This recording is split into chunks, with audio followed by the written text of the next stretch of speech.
Hello, everyone, and welcome to another episode of Polarized. I'm your host, Molly Dare, and we have a lot of polarizing headlines to get through today. So let's get started. This weekend was a very busy one. All right, Blake and Ryan. When I tell you my jaw hit the red carpet floor when I saw the two of them appear last night. Let me tell you why I'm so shocked. First things first, Blake looked beautiful. Okay, I will give her that. She looked stunning in her armor of flowers. How apropos. And was so smiley and so kind to all of the paparazzi and everyone around her. Ryan looked a little stressed, but he looked happy to be there. So what bothered me about it? Glad you asked. Number one, that is where they chose to show up for their first red carpet appearance, his ex-wife's husband's place of employment, where they're having a celebration. It's their date night and they're going to go and crash it. That's where you decide to make your big moment red carpet appearance out in the public for the first time since these horrible allegations. And then, as if that's not shocking enough to me, they go inside, they're taping, and who stands up being part of the little shtick that they're doing? Ryan, of course, making fun of the situation that he's in. And his wife, who's sitting next to him, who probably has whiplash from the head turn when he spoke, is supposedly distraught by everything that's happened. And he's making a joke about it. And ironically, I was in New York City this past weekend, staying at the same exact hotel that a lot of the SNL cast or previous cast members were, a lot of the celebrity guests. I was sitting next to, not with, obviously, I wish, sitting next to the table where Chris Rock was, Kevin Costner was there. They were all having the best time, like all weekend long at the hotel in the lobby, ordering drinks, laughing. But I'm telling you, Blake and Ryan, not that you're going to listen to me, maybe a little bit of humility right now at this point. I know you get invited to a whole lot of red carpets. You've said no to every single one of them thus far. Why this one? Why the yes to this one? I think we need to have a little bit more humility. It's not a laughing matter yet, okay, if ever. And we need to stop making jokes about it. I know that's their shtick that they do, but in this situation, no.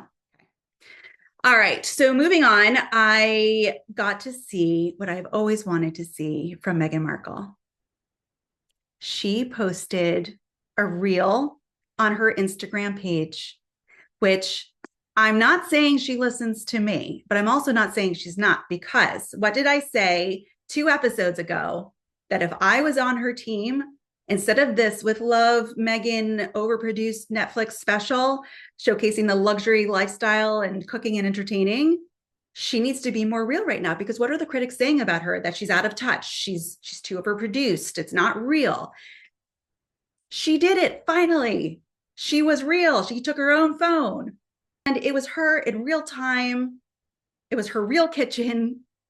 And I loved it. And I'm sure others loved it. And I think it's genius, if I do say so myself, to do that. That's exactly what I wanted her to do. I'm not saying she shouldn't do this Netflix special. It's obviously already done and it's coming out. I think they said March 4th or 5th. But leading up to it, a little bit of realness, just to quiet the critics a little bit. Like, you can be real. This is real. This is what she does. This is who she is. It reminded me of the Years of the Tig. I loved it. Keep doing it. That's my advice. Take it or leave it. All right, now to a bit more of a serious matter. Over the weekend, Twitch's family sat down with Gayle King. They have been very outspoken about how angry and upset they are with Stephen Twitch Boss's spouse, Allison Holker, who revealed her or released her memoir. And I wanted to dive into the family's responses and what they're specifically upset about and what's kind of not adding up and where I see the discrepancies. Okay, so we're going to start with, I really want to read this to you guys verbatim, because I think it's really important. It's from one of Twitch's very dear friends. When Allison first did the one-on-one interview right before her memoir was released, she detailed she alleged that he had a serious addiction issue and that he had trauma from his childhood. And his friend was not happy about it. Courtney Platt released this statement on Instagram. Anyone who knows me knows I go straight to source during a conflict and handle my business. But since there's clearly no shame in being so public, I haven't said a word in 2 years, but here I go. I was there the moment you both connected. I was there the day you got engaged. I stood by your side on your wedding day. I was in your home the day he died. I was by your side because your husband was my family. It didn't matter how often we spoke, how often we saw each other. We were bonded forever. This is by far the most tacky, classless, opportunistic act I have ever seen in my entire life. We all had to sign some weird NDA to attend his funeral, even his own mother, who you've treated like garbage this entire time. And let's just remember, you wouldn't even have a husband if it wasn't for her. Not to share anything or ruin his name as if that was on anyone's mind in the first place. And here you go and write a book with all the dirty laundry, smearing his name and attempting to dim the bright, loyal, loving light that was your husband, my friend. Whether any of it is true or not is actually beside the point.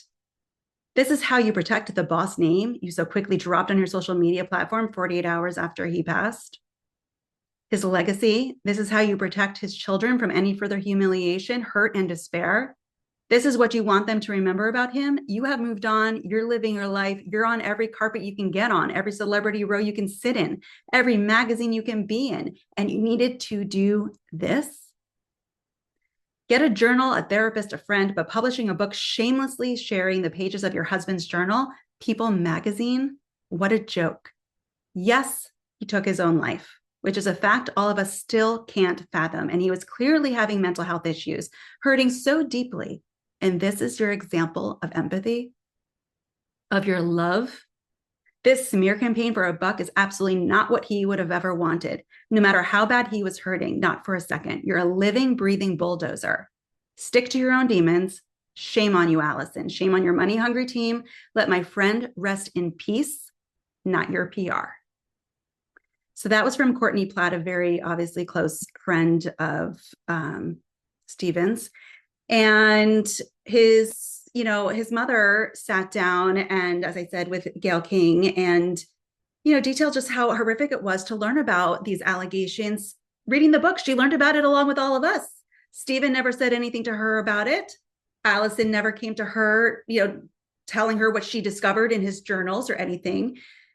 The family put out this response after reading the book.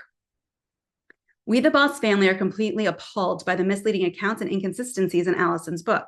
As a family, we have repeatedly shown compassion towards Allison despite her disrespectful and evasive actions since Stephen's passing. Her portrayal of Stephen appears to reshape his story into a narrative that aligns with her perspective. These statements, along with her insensitive opinions about mental health, add unnecessary hurt during an already difficult time. Stephen does not deserve this treatment in life or death, and her accounts cause us to doubt everything she has uttered publicly and privately. Due to the unproven statements published in Allison's memoir, we have decided to seek legal counsel to examine this matter. There are a lot of unanswered questions, and we want answers, the Boss family. So, okay, let's dive into some of the discrepancies. And the first and biggest discrepancy is obviously the autopsy results, the toxicology report. The toxicology report states, I'm going to find it here, that Stephen Twitch Boss found no drugs or alcohol in his system at the time of his death. The report also confirmed that he died by suicide. There were no other wounds on his body. There were no signs of foul play.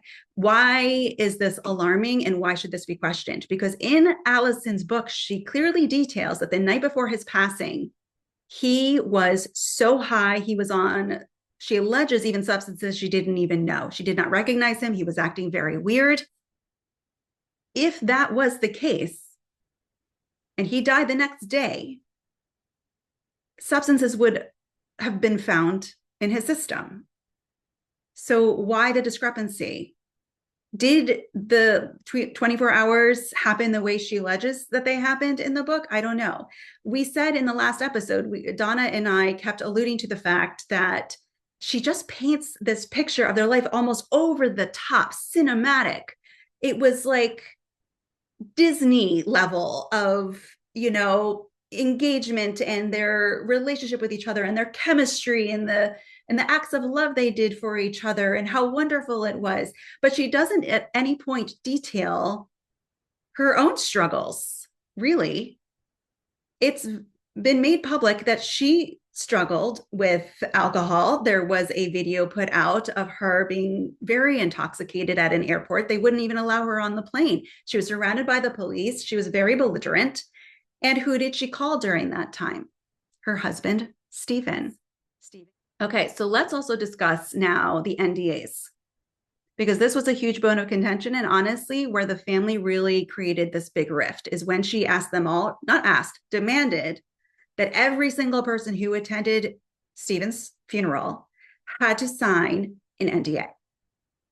This NDA, she says in the book, was to protect Stephen, was to protect anyone taking photos of Stephen in the funeral. She didn't want him remembered that way. She didn't want it being leaked to the press, the paparazzi. She didn't want anyone giving where the location was of the funeral so the paparazzi wouldn't hound them.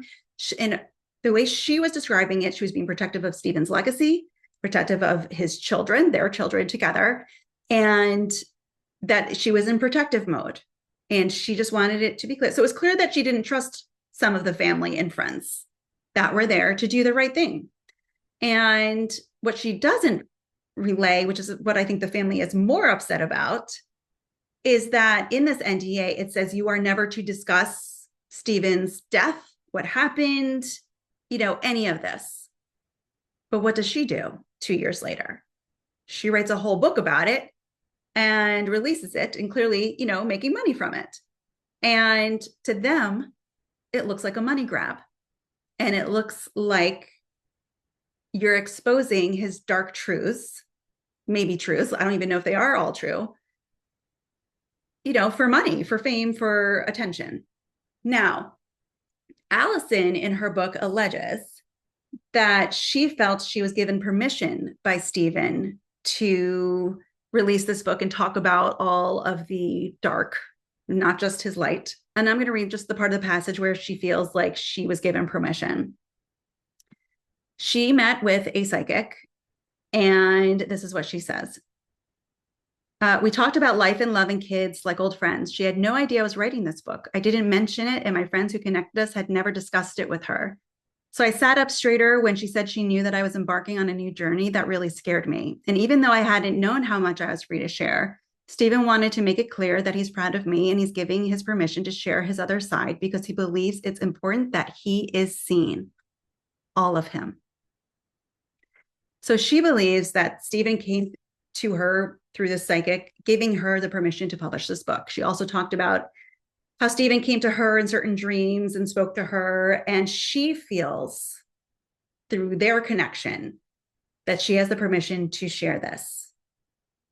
This doesn't add up because to me, and I think to the family, because in the book, she alleges that she had her own trauma in her late teens. She's not willing to expose what it was. Yet she's willing to expose what Stephen's trauma is in detail, somewhat. And what makes it okay? If truly her purpose is to share that trauma, to let others feel, to make others feel less alone in dealing with their trauma. Like, no, Stephen was larger than life and he was all these wonderful things, but he was also this, and you can be both. And a lot of people are both. And that's what she says. The purpose of revealing all this and saying all this is that he would want people to know, and that she believes that that is a powerful message to say you can be all the things. You can be bright and the life of the party, and also be dealing with darkness when things are quiet. But then why is she not revealing what her trauma was? If she feels it's okay to reveal his, he's not here to defend himself or to say, yes, this happened, or no, it didn't happen. And clearly, if he didn't reveal it to her while he was living, he didn't reveal it to his family while he was living. He could barely write it in detail in his journal. He just alluded to it. It just doesn't seem that he was that comfortable with it being known. If I was on Allison's team, I would honestly, my advice to her would be like, if your true intention and your true purpose is to say you're not alone and that talking about your trauma is okay and it helps to heal, then you should talk about your own personal trauma as well. And I think at the end of this, if I look at all of the headlines, it just shows how powerful the spoken word is. If you're going to make allegations against somebody, it better be backed in complete truth and you better be given the full story, because people's legacies are, matter so much to them. People are very proud of their legacy and how they want to be remembered and how they are spoken about. So stay tuned for our next episode. It's going to be polarizing.